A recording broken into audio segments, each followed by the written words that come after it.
सोचो, अगर तुम्हें कभी मरने की आज़ादी ही ना मिले, न सुकून, न मौत, सिर्फ दर्द, सिर्फ तन्हाई, और तुम हजारों सालों तक इसी दर्द के साथ जिंदा रहो, क्या तुम इसे वरदान कहोगे या दुनिया का सबसे बड़ा श्राप?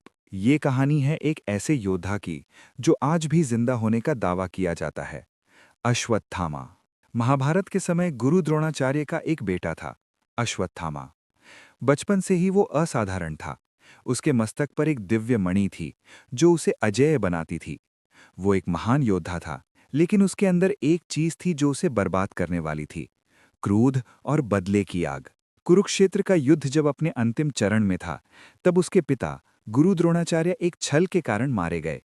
और वहीं से शुरू हुई अश्वत्थामा की कहानी का सबसे अंधेरा हिस्सा। अपने पिता की मौत की खबर सुनते ही अश्वत्थामा का दिल टूट गया, लेकिन उसने आंसू नहीं बहाए। उसने सिर्फ बदला लिया। रात के अंधेरे में जब सब सो रहे थे, अश्वत्थामा ने पांडवों के शिविर पर हमला कर दिया। लेकिन उसने एक भयानक गलती कर दी। उसने पांडवों को नहीं, उनके सोए हुए बच्चों को मार दिया।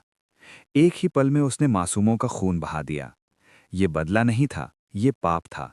एक ऐसा पाप जिसका कोई प्रायश्चित नहीं। जब ये सच सामने आया तो सभी का क्रोध भड़क उठा, लेकिन सबसे ज्यादा क्रोधित थे श्री कृष्ण।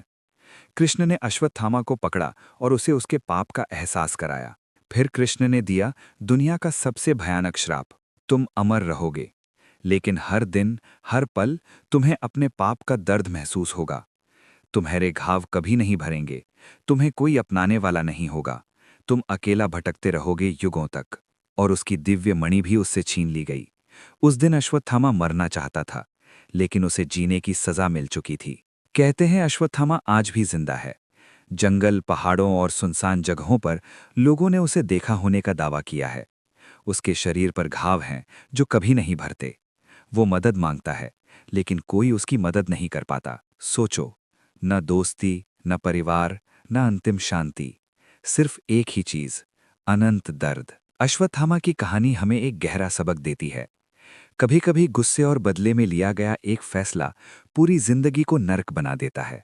और कुछ पाप ऐसे होते हैं जिन्हें वक्त भी नहीं मिटा सकता।